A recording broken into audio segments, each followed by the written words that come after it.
अस्सलाम वालेकुम dear learners, welcome to acquire English with Irfan. आज जो मैं आपके लिए टॉपिक लेके आया हूँ ये है पंक्चुएशन। इसकी बहुत ज़्यादा इम्पोर्टेंस है। जैसा कि फर्स्ट ईयर के स्टूडेंट्स जो हैं जानते हैं कि इंग्लिश में उनको 5 मार्क्स का क्वेश्चन भी आता है। ठीक है, तो पंक्चुएशन मार्क्स के जो इम्पोर्टेंट रूल्स हैं वो 8 हैं, 8, जिसमें कैपिटलाइजेशन आ जाता है, अपर केस और लोअर केस, यानी हम कैपिटल लेटर कहाँ पे करेंगे। अभी जो आज हम पढ़ रहे हैं उसमें कैपिटलाइजेशन वाला नहीं है। ठीक है, इसके अलावा फुल स्टॉप आ जाता है, कॉमा, क्वेश्चन मार्क और एक्सक्लेमेशन मार्क। इसके अलावा हम कॉलन और सेमी कॉलन भी पढ़ेंगे और इसके अलावा कोटेशन मार्क्स। ठीक है, तो आज जो हम डिस्कस कर रहे हैं वो हम 4 डिस्कस कर रहे हैं। आज हम डिस्कस करेंगे फुल स्टॉप, क्वेश्चन मार्क और एक्सक्लेमेशन मार्क। अब मैं आपको बता दूं स्टूडेंट्स को यहाँ पर कि ये जो तीनों ही हैं इनको कहा जाता है टर्मिनल पंक्चुएशन, यानी इन्हें कहते हैं टर्मिनल पंक्चुएशन। टर्मिनल पंक्चुएशन से मुराद ये है कि ये 3 ऐसे पंक्चुएशन मार्क्स हैं, फुल स्टॉप, क्वेश्चन मार्क और exclamation mark. These are always used at the end of a sentence, यानी सेंटेंस जब खत्म होता है वहां पर लगते हैं ये तीनों ही। अब यहाँ पर मैंने लिखा हुआ है फुल स्टॉप और पीरियड। इसमें परेशान होने वाली बात कोई नहीं है। फुल स्टॉप कहते हैं ब्रिटिश इंग्लिश में और पीरियड कहा जाता है अमेरिकन इंग्लिश में। Let's begin. अब हम स्टार्ट करते हैं कि फुल स्टॉप जो है इसका यूसेज कहाँ पर है। सबसे पहले जो डिक्लेरेटिव सेंटेंसेस होते हैं या जिनको आप सिंपल सेंटेंसेस कहते हैं, यानी जिसमें सिर्फ इंफॉर्मेशन होती है, कुछ बताया जाता है, just like I read a book, they play cricket, I am going to college. इस तरह के सेंटेंसेस जो होंगे उसमें हम फुल स्टॉप लगाएंगे।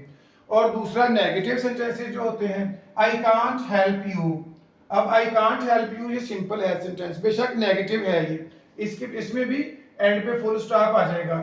इसके अलावा जो इंपेरेटिव सेंटेंसेस होते हैं जिसमें कोई कमांड रिक्वेस्ट वगैरह होती है, जैसे ओपन द डोर, तो इसमें भी एंड पे फुल स्टॉप आ जाएगा। इसके बाद हम बढ़ते हैं क्वेश्चन मार्क। ये बड़ा सिंपल सा है, ये तो सबको पता है कि जिसमें कोई सवाल वगैरह पूछा जाता है, इंटरेगेटिव सेंटेंसेस। अब देखें, हाउ आर यू, या हम अक्सर कहते हैं हाउ आर यू, इसमें क्वेश्चन मार्क आ जाएगा। और दूसरा आ जाएगा do you read a book, या what are you doing, where are you going, what do you want to eat. इस तरह के जितने भी सवालियां होंगे। अच्छा, ये जो मैंने नीचे लिखा है यू आर गोइंग और एंड पे मैंने क्वेश्चन मार्क लगा दिया, हालांकि ये जो है सेंटेंस ये सवालिया नहीं है, इंटरेगेटिव नहीं है। इसकी वजह बताता हूं।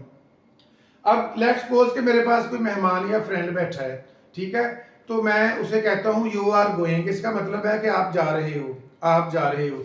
अब मैं स्ट्रेस बढ़ा देता हूं, अब मैं बात को जोर देकर कहता हूं, अब मैं कहता हूं यू आर गोइंग। अब ये है, इसमें आ जाता है सवाल, ठीक है, कि सवाल पूछा जा रहा है, इसलिए समटाइम्स हमें सेंस को जानना पड़ता है कि किस तरह की सेंस है, क्योंकि जैसे हम गुफ्तगू करते हैं हमारी जितनी भी फीलिंग्स होती हैं वो उसमें मुख्तलिफ किस्म के क्वेश्चन मार्क हम जो है वो इस्तेमाल करते हैं, और वही जब रिटन फॉर्म में आता है it becomes lot difficult for students. अब ये आ गया, अब ये है यस।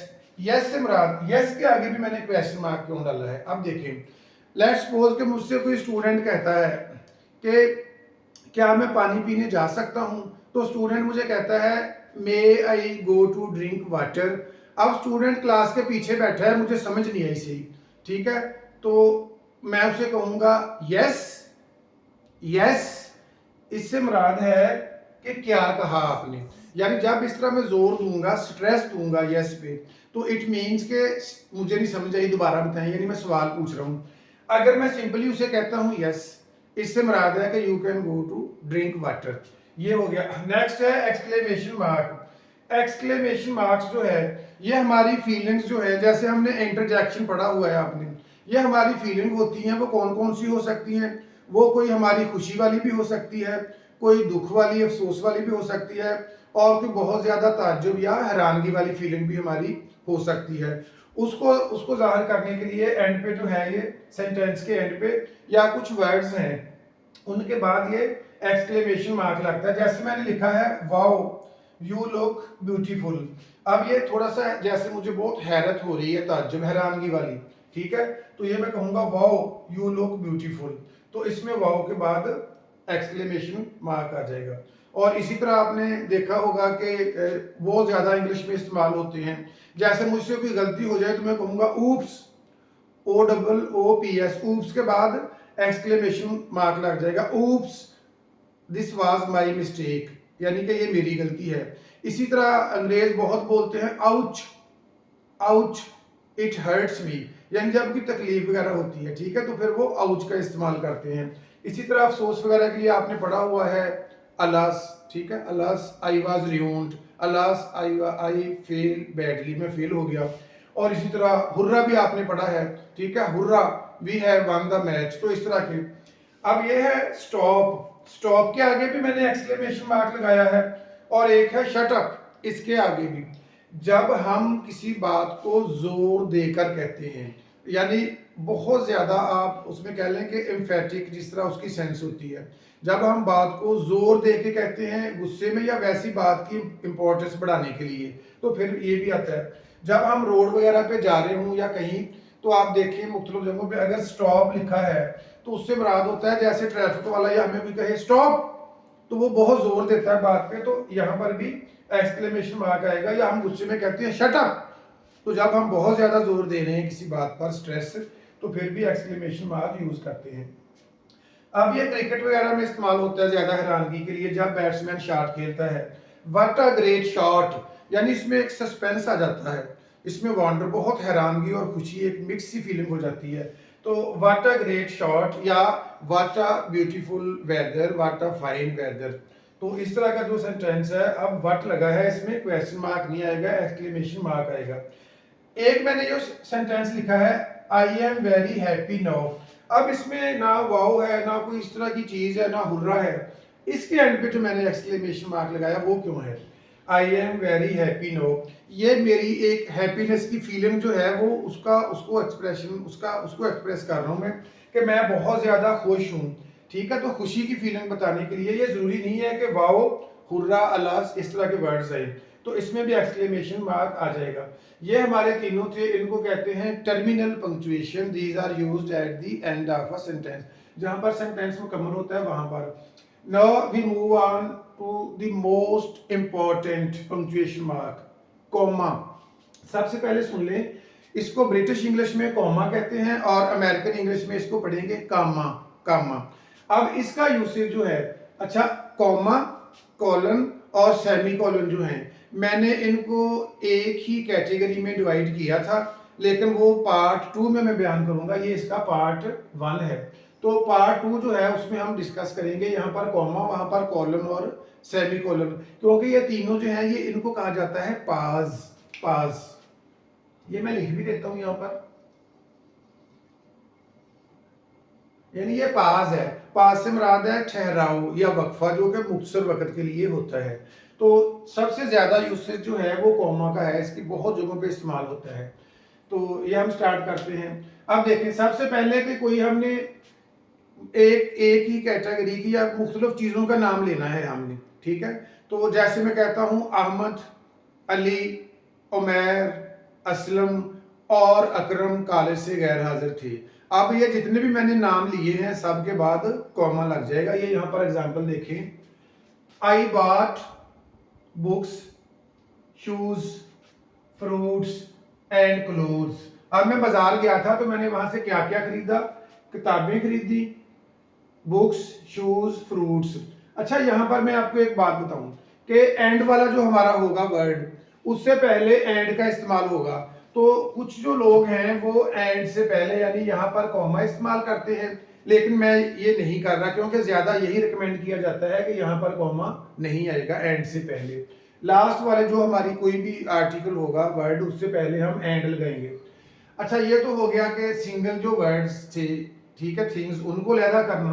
अब दूसरे एग्जांपल देखें, he likes to play cricket, watch movies, chat with friends and going shopping.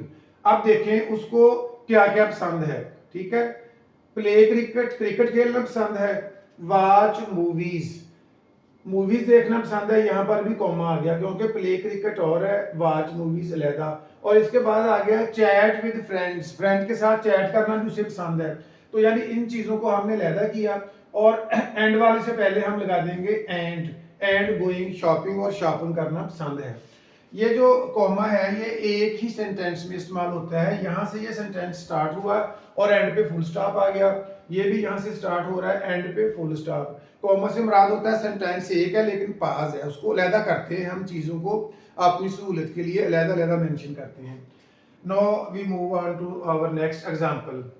अब देखिए ये क्या है, आप में से अक्सर स्टूडेंट्स जो हैं उन्होंने ये शायद पढ़ रखा हो, ये वाला, ये जो मैं यहाँ पर नीचे लिखने लगा हूँ,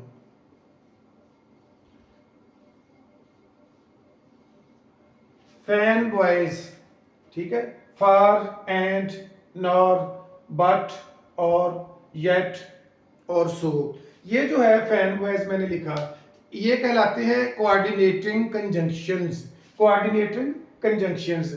और कोऑर्डिनेटिंग कंजंक्शन जहां पर भी यूज होगा, यानी एंड, फॉर, सो, इस तरह करके, या बट, उससे पहले लाजमी कॉमा लगेगा।